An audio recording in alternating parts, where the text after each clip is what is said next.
I wanted to start with just the game that Anthony Davis had on both ends and how that kind of anchored what you're able to do and what you were trying to run on offense and defense.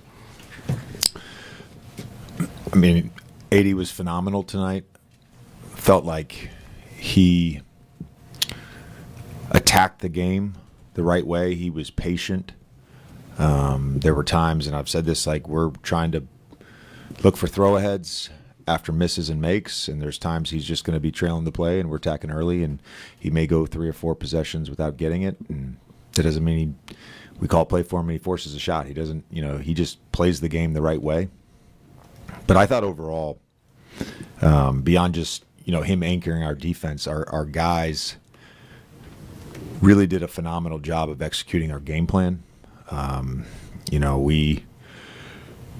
We installed a lot in the last 3 days, and it was a little bit opponent specific, but it was also just we had 21 days of preseason to get all of our installs in, and so we kind of delayed installing some stuff, and we practiced it, we walked through it, we did some more today. That's really encouraging as a coach and for our coaching staff that our guys can pick stuff up and then go execute it, not on the fly, but after having just a few reps. And as far as like the specific game plan, I just thought our coaching staff across the board was really thoughtful about how we wanted to defend these guys. And outside of a few long rebounds there in the third quarter that they got, and I thought our guys maybe leaked out a little bit and we didn't dial on the floor one possession. They competed all night, and that's fun to coach when your team is competing at that level. JJ, you've been big on process, and I know you guys didn't shoot the three the way that you probably wanted tonight, but you guys only took 6 shots, 6 two-pointers outside the paint. What did you think of the shot quality overall that you were able to generate? Yeah, we were able to get good shots in the paint, and that you can want to shoot a lot of threes, but if you're getting good shots in the paint, that's good offense for us, particularly with the players we have that are taking those shots. AR, D'Lo, LeBron and AD obviously, but Rui was great tonight. In terms of the process of generating threes, look, the paint was open in the second half. We took, I think, 19 threes in the first half, which is right on pace to kind of where we want to be for our season average in terms of a full game. And we got great looks. And there was even some threes there in the second half that I thought were wide open, and we just couldn't knock them down. I'm going to send in a request for the league tomorrow that we can play with worn-in basketballs. I'm not sure why we're playing in real games. I'm being dead serious. I'm not sure why we're playing in real games with brand new basketballs. Anybody who's ever touched an NBA ball brand new, it's a different feel and touch than a worn-in basketball. I didn't realize it till a timeout. There was a long rebound. I grabbed it. I was like, what? Why are we playing with this ball? Give the guys the opportunity to pick a good basketball. You think I'm joking? No, I'm positive. I'm neurotic. I'm positive you're not joking. There's been a lot of talk from guys, role players, D'Lo specifically, about figuring out ways to impact the game when shots aren't going in. What did you see on that front from those guys tonight? It seemed like everybody at one point or another had a hand in it, even if the ball wasn't going in, because it was new. Yeah. Again, we asked them to compete at a high level and match their physicality. Those were big talking points over the last couple of days. And for the most part, I thought our guys did that really well, D'Lo included. We switched a lot. We, at times, had Anthony Edwards on an island, and at times we doubled him. But all our guys competed, and that's really all we're asking. And just to follow up, you guys played Bronny with LeBron tonight. Why did you decide to do it the way you did? What did you think of it? And you'd mentioned all along that you thought it'd be cool to be a part of it. Did that hit you at all, even in kind of the battle of competition? In the battle of competition, I was wondering during a dead ball why everybody started cheering so loud, and then I realized what was happening, and I was like, oh, that's cool. That's cool. We felt like, in terms of the feel of the game, being able to play those last few minutes with those two guys together. AR was on the floor, AD was on the floor, obviously LeBron was on the floor. It presented an opportunity for Bronny. He's played well. He's competed throughout preseason. Just to give him a chance to get a go in a regular season game. He had a mismatch and Randall hit a tough 2 on him, but other than that, he played well. JJ, another emphasis that you mentioned early on was possession battle. Tonight you guys had more offensive rebounds, fewer turnovers down the line. Is that did you just kind of see the formula? Is this something you can tell the guys, like, this is the formula, even when shots are going down, that we can rely on consistently? It's the very first thing I said to our team.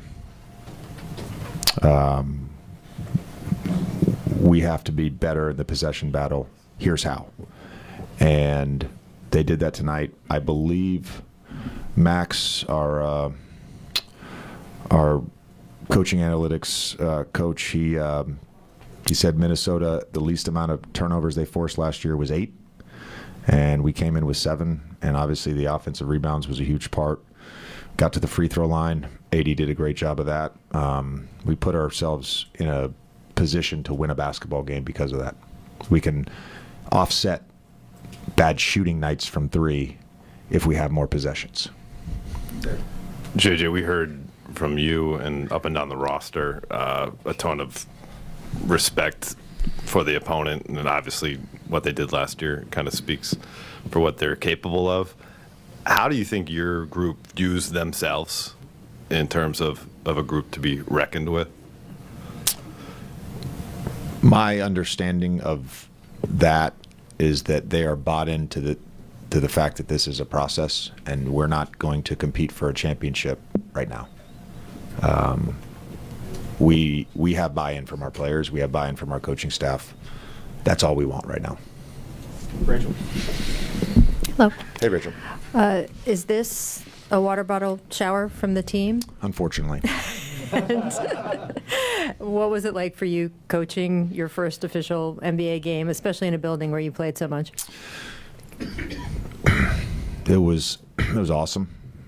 Gabe and I were talking right before the national anthem.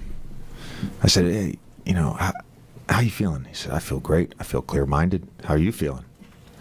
I said, I feel great. I feel clear-minded. No jitters. Like, you feel the juice and the energy from it, but it felt comfortable and natural and all that.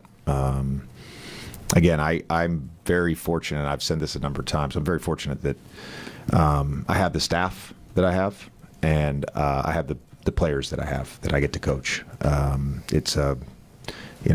very grateful for all of that. Having a little trouble understanding this part. Were you guys targeting the end of the first half for Bronny tonight? And then if you weren't, when did you figure out that would be the time? Yeah, we were feeling out the game, and it was going to be towards the end of the first half, and the game presented an opportunity for him to get some minutes. Thanks, Coach. It's about the main thing being the main thing for a long time. You won the game, but also just the moment with you and Bronny. How did that all hit you in the context of everything tonight? Obviously, mission number 1 was for us to come out and play well and win. I don't think. It's my first win on opening night as a Laker, so I wanted to get that done. And I think as a team we came and played, as close to 48 minutes to a complete game as we've played in a while. So that was great. The game within the game, obviously that moment, us being at the scores table together and checking in together, something I would never forget, no matter how old I get, no matter how my memory may fade as I get older or whatever, I would never forget that moment. And then also, my daughter, his little sister, her turning 10, it's like all the, everything was just great today for me. Everything was great. From the moment I woke up, I saw my daughter before she went to school, and went to work, saw my son at work, get to the game, and just everything, man. Our whole family. It's a great moment for Laker Nation in the way we played tonight. Hopefully we continue to play how we that type of brand basketball all throughout the year, and then for our family, it was a big moment. Bronny, as you guys made your way from the end of the bench to the scorer's table, the crowd seemed to kind of recognize what was going on slowly. And by the time you got there and kind of ripped off the warm-ups, did you get a chance to kind of take it all in before it was game time? Yeah, I say so. I mean, try not to focus on, everything that's going on around me, and try to focus on going in as a rookie and not trying to mess up. But, yeah, I mean, I totally did feel the energy, and, I appreciate the Laker Nation for, showing the support for me and my dad. LeBron, over here.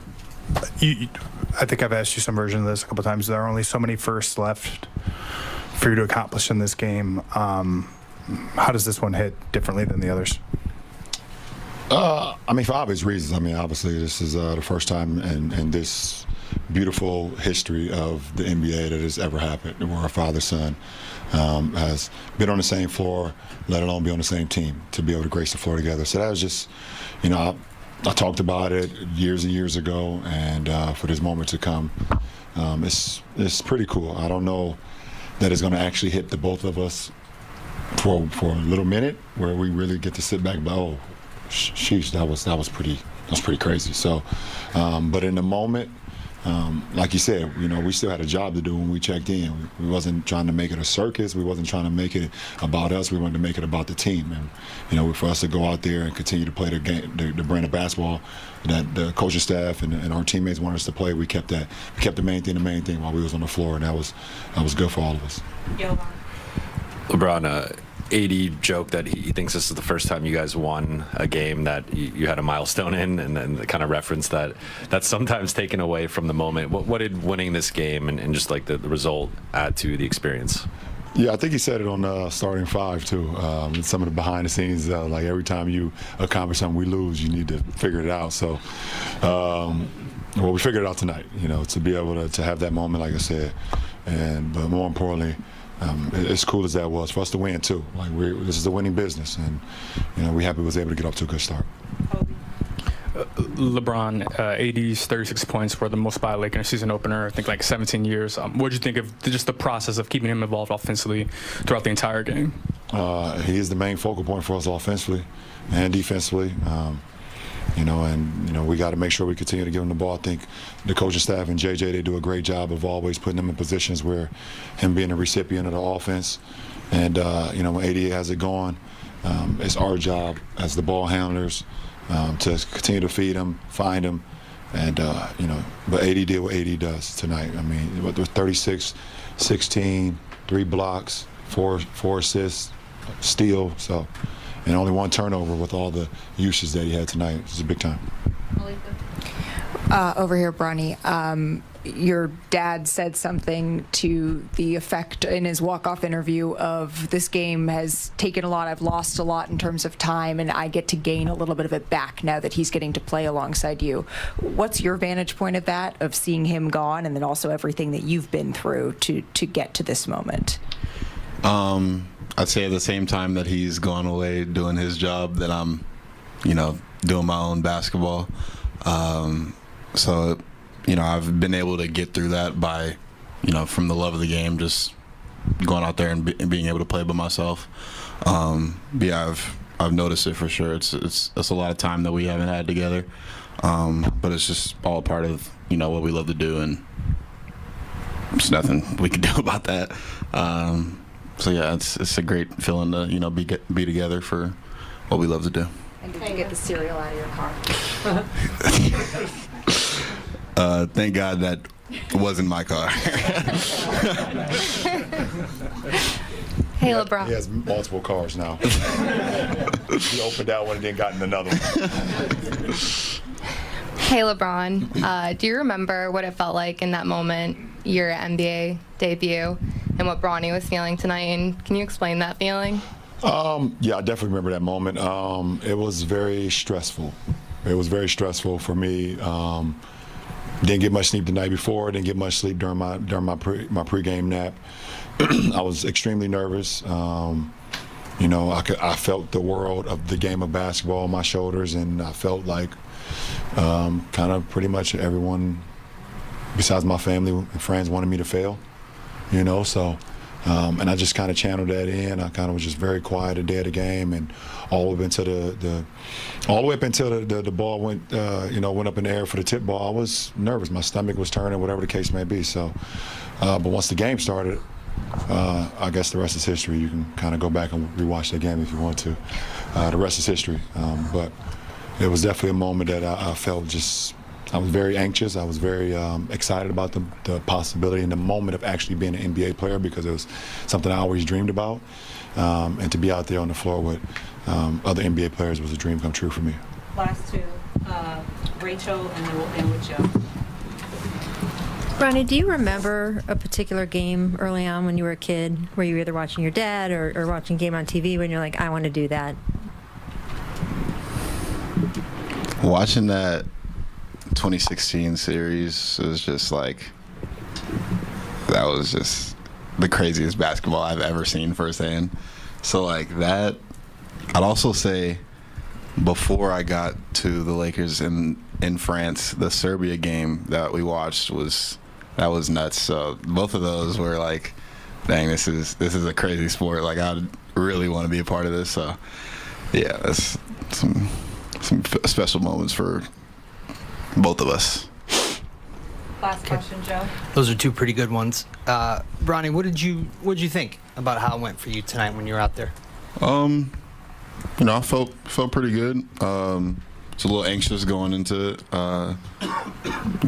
Like you said, that first game stepping onto the court, it's a little nerve-wracking, but once I stepped on the court, got up and down a couple times, it all went away. So yeah, I felt pretty good. Not much to it.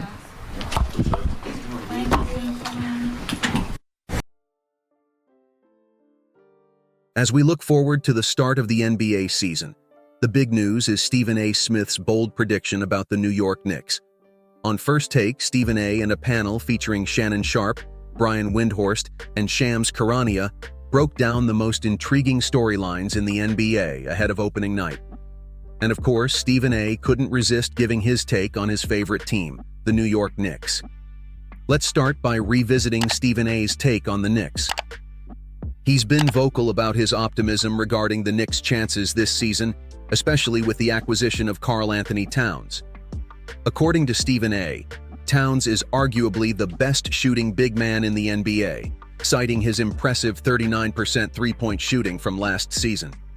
The combination of Towns with Jalen Brunson, who continues to shine as one of the league's rising stars, and Mikal Bridges, a solid two-way player who consistently delivers on both ends of the floor, gives the Knicks an edge in the Eastern Conference. Stephen A. is especially excited about how Towns complements the Knicks roster. Losing Julius Randle and Dante DiVincenzo might have been tough, but bringing in a big man like Towns changes the game. His ability to stretch the floor as a big man gives the Knicks a versatile offensive weapon, and with Brunson handling the ball and Bridges on the wing, New York could have one of the most dynamic offenses in the league. Not to mention, Bridges' elite defensive skills further bolster the Knicks' ability to lock down opponents. However, not everything is perfect, and Stephen A. was candid about his concerns. Injuries, particularly to key players like Mitchell Robinson and Precious Achiuwa, are a major worry.